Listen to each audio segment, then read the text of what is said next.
Good evening, Simon here, Explosive Action, back with an all-Australian death metal vinyl update. I've got 7 records here of Australian top-quality death metal. It is brimming with kangaroos and koalas and sausage sizzles that so much I've got to put on my Bunnings hat. Get a dog up here. First up, we have a top 5 album of 2022 for me. We're talking about Alters with their second album, Ascetic Reflection. I talked at length about this album on CD when it came out, and I talked about it in my top 20 of the year video, so go check those out. But man, this album, it made my top 3. I think it was number 3 on my list from memory, for very good reasons. And now finally the vinyl has dropped. It's out through Everlasting Sphere Records. Of course, I had to pick it up. That gorgeous cover art needed to be shown in a larger format. There was a coloured vinyl variant, but it went incredibly quick. This is the black one. Alters play a dark and atmospheric brand of death metal that's pretty heavy on the dissonance. This is a monumental collection of riffs. It's fantastic. It is twisted and wonderfully crafted by the who's who of Australian death metal at the moment. Brendan Sloan, who is the vocalist and bassist of this band, he brought them back essentially after a 9-year hiatus. He was formerly just a fan of this band, so much so when I saw them live performing tracks from this album, he was saying that he had a monologue basically talking about how he was such a fan of the band that he insisted on getting them back together, and I'm very thankful that he did. Taking the place of Cale Schmidt from the previous album on vocals and bass is Brendan.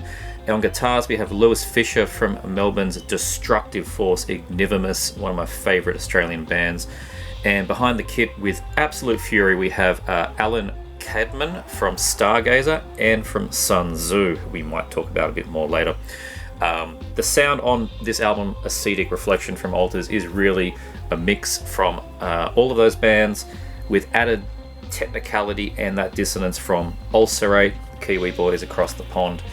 There's the inside of the gatefold, which is just a wonderful looking release. It's really got fantastic song arrangements and lots of little oddball instruments thrown in here from a place called Soma Labs, which I'm not too familiar with, but it is credited on here as having some particular strange instruments from Soma Labs. And yeah, you will notice that stuff whenever you hear anything on here that's not a guitar, bass, or drums.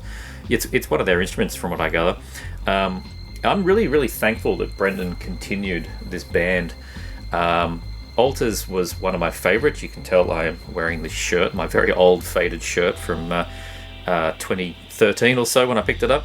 I don't think anybody was expecting Alters to come back, because they did quietly disband around about 2015. So for them to come back with such a top quality new album after such a long hiatus, spurred on by a fan of the band who took the helms and led them on to this fantastic album, is such a great thing to have. So Ascetic Reflection, now on LP, out through Everlasting Sphere Records.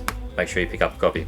So as luck would have it, I now have a copy of their debut album on vinyl, Paramnesia. This came from a trade, or a sale really, on Facebook from a friend of mine who was selling his entire record collection, and just listed it on Discogs and said, just make me an offer on anything that you can see that's in my collection. And this was one of the things I spied. And I'm very happy to pick it up because it is quite out of print. This is Paramnesia, the debut album from 2013, and is what completely hooked me on the band and got me to buy the shirt. After a demo and a couple of splits, the band released this album, originally on CD by Nuclear Winter. This LP came out on Blood Harvest.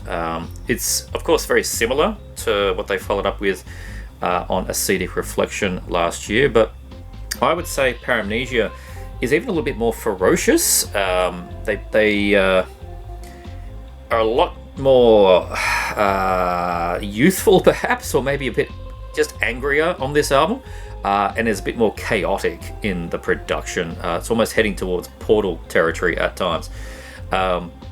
At the same time, though, there's a lot of the sort of F and G album Morbid Angel riffs in here.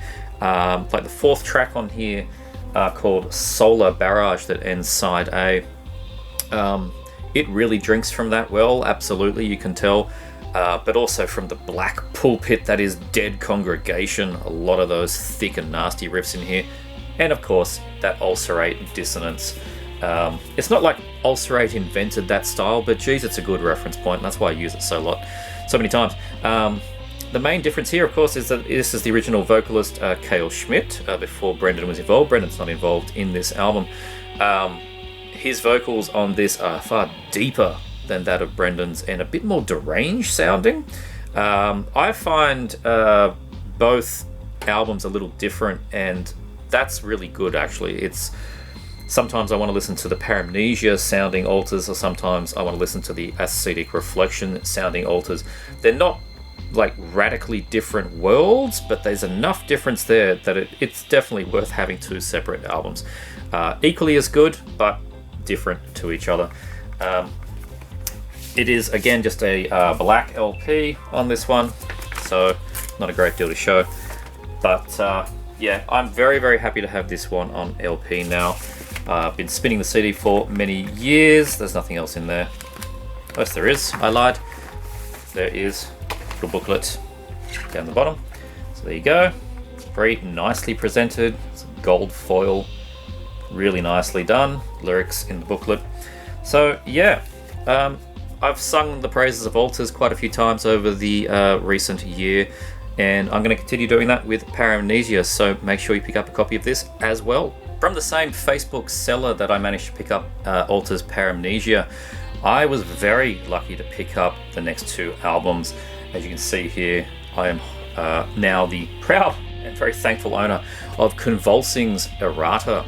Convulsing is Brendan Sloan's original band that he formed, I think almost as a response to Altars Paramnesia. It has a very similar sounding tone to it and musicality.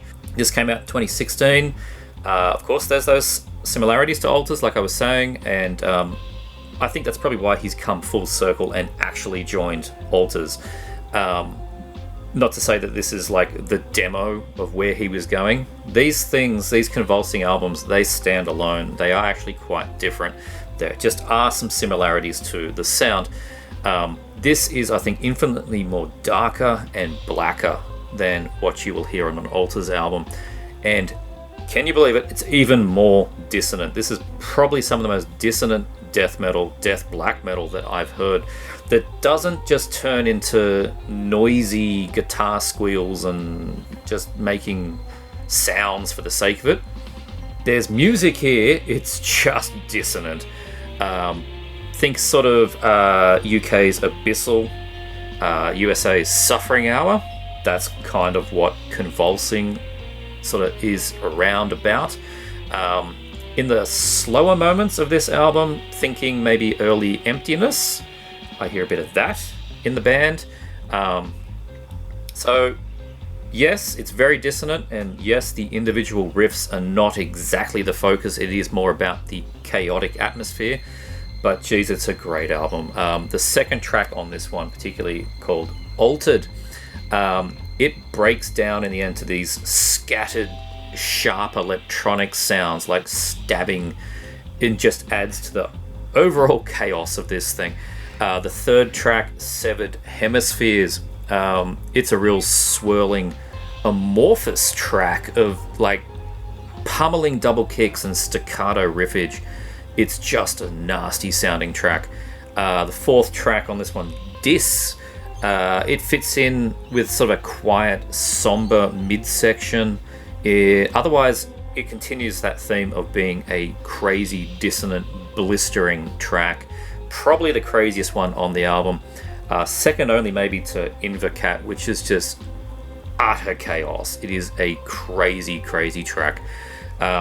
A total cacophony. I mean, the whole thing really is a cacophony, and it takes a bit to digest what's going on here with Convulsing. You might even start convulsing the first time you listen to this, but it's a damn rewarding album.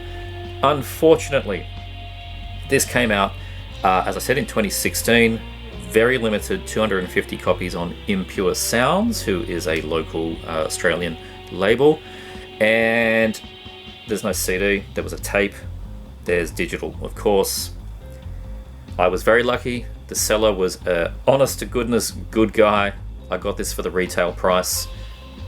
Discogs is more in the $300 to $500 range at this point in time, which is very annoying. It's practically an independent release with how limited this is.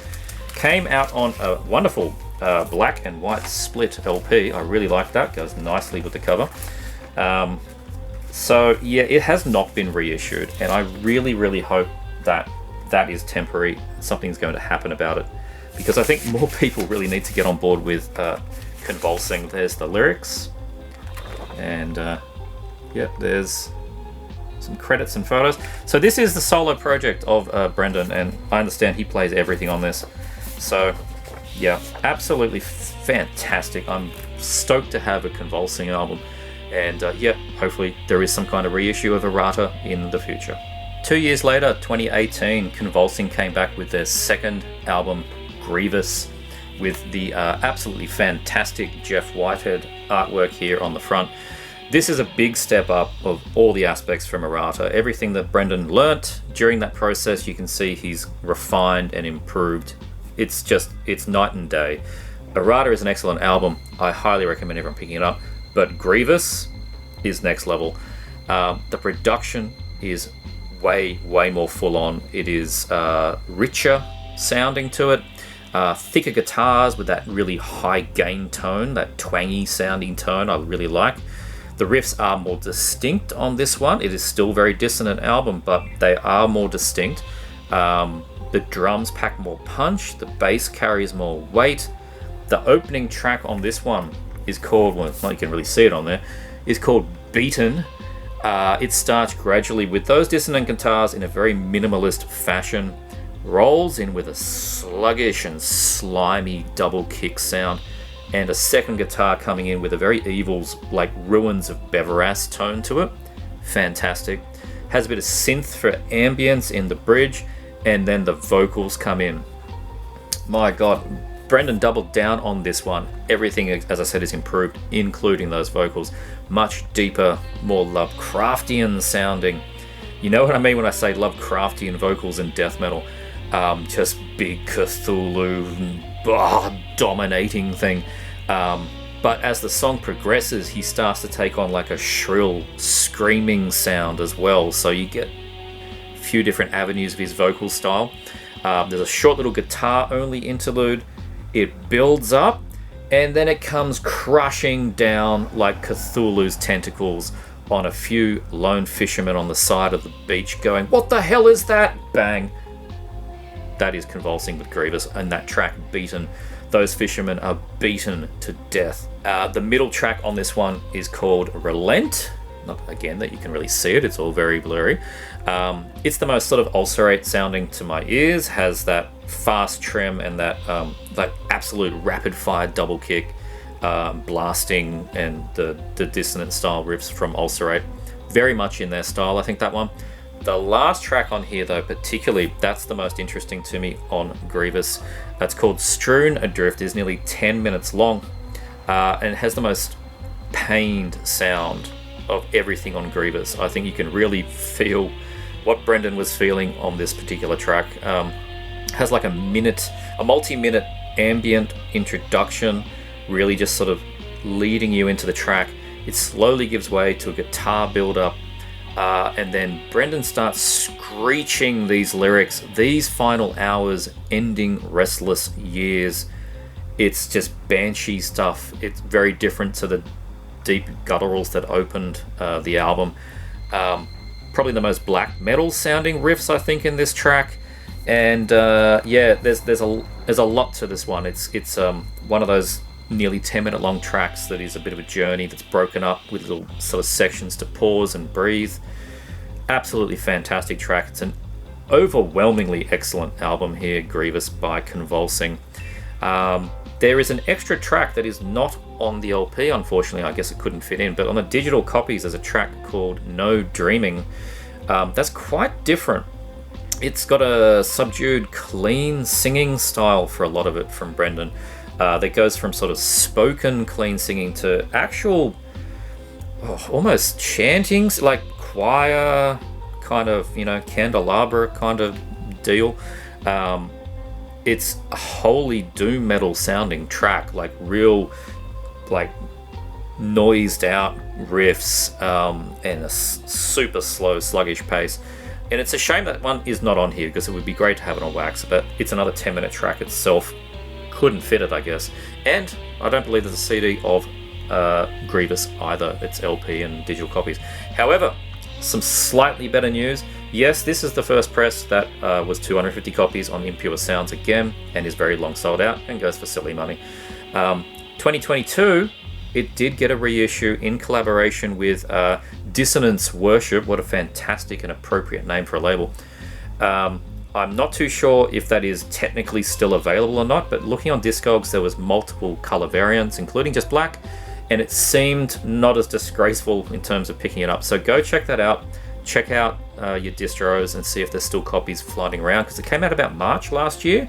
So, it's not that long ago. You might still find reissues of Grievous. And look, if you're going to buy only one Convulsing album, Errata or Grievous, I'm going to say get Grievous. It is just an improvement over the original. It's an excellent album. Take a look inside on this one. So like I said, reissue is out now. It has different colors. This is the original one that on Discogs is labeled as Snot Green, which I think is great. There's a nice looking marbled green one now, and I think obviously there's black and one or two others. So look, hopefully you can find a copy, and I highly recommend that you do. Convulsing with Grievous. Next up, and off the bat, a fantastic inaugural release from Queensland-based label Sphere of Apparition Records. Links in the description on how you can purchase this, because it's only just come out. This is Oni with Incantation Superstition. I'm probably well aware that most people outside Australia do not know who Oni are. They never actually released a full-length album. They were a dark, brutal death metal band from South Australia from about 1999 to 2003. Very popular at the time with the local scene. Formed by Don Taylor, who's most notably known as from Martyr, which predates this band, and later Tzun Tzu, who we will talk about again soon, as I've already hinted.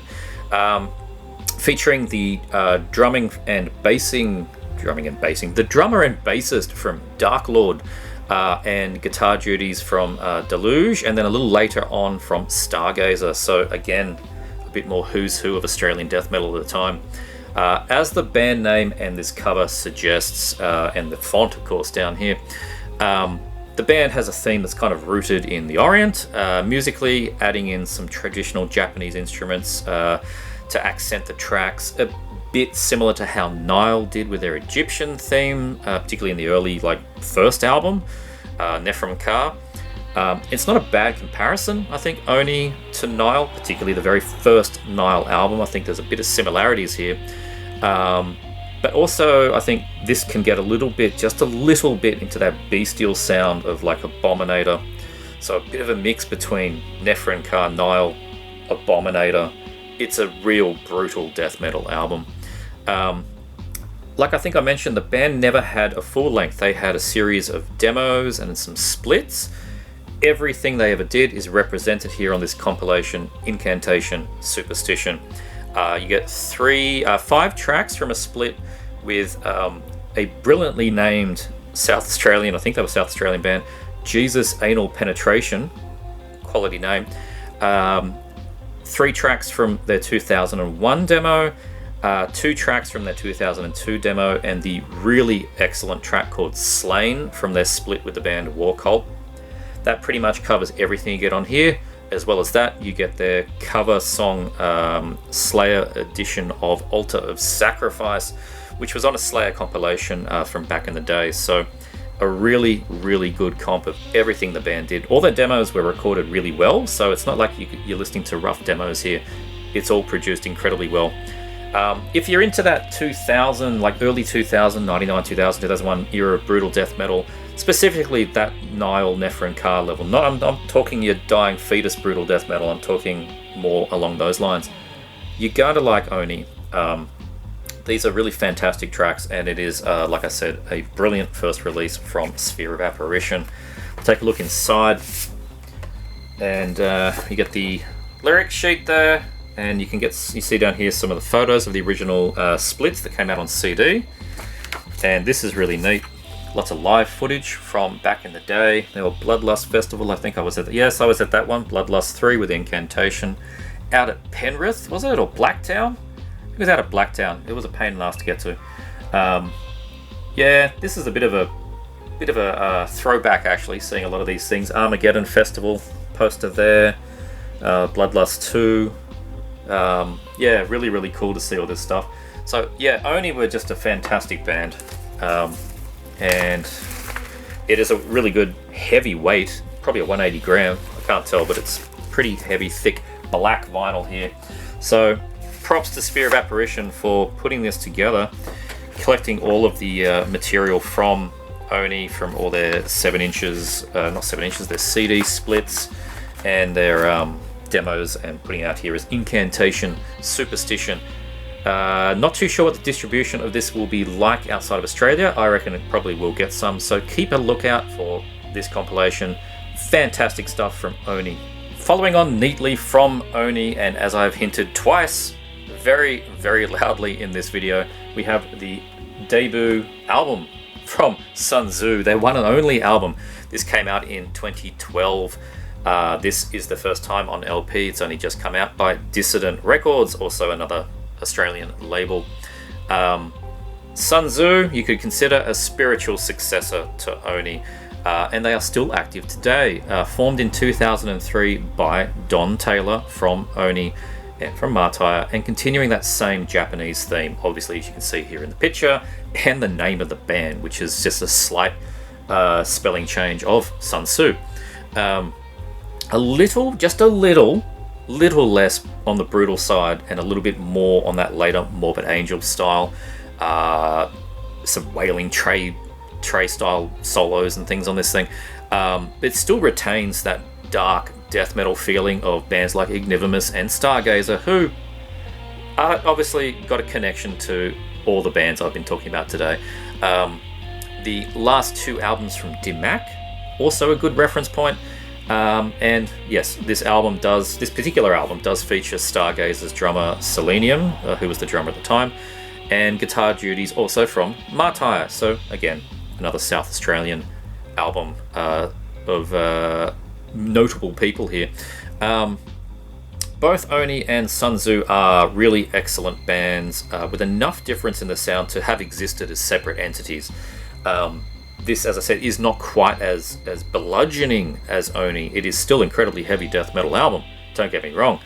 It just has a little bit more space to breathe, and it does focus a little bit more on sort of repetitive riffs, like you will hear the same riffs a few times in a song, a little bit more traditional in the death metal sound, just a little bit. Don't make me confuse you that this is not brutal sounding album, because it damn well is. As I said, they're still at it. They have EPs and demos before and after this. They had an EP out in 2020 out on Lava Dome. So the band is well and truly still going. This just happens to be their 2012 album. First time on LP on Dissident Records.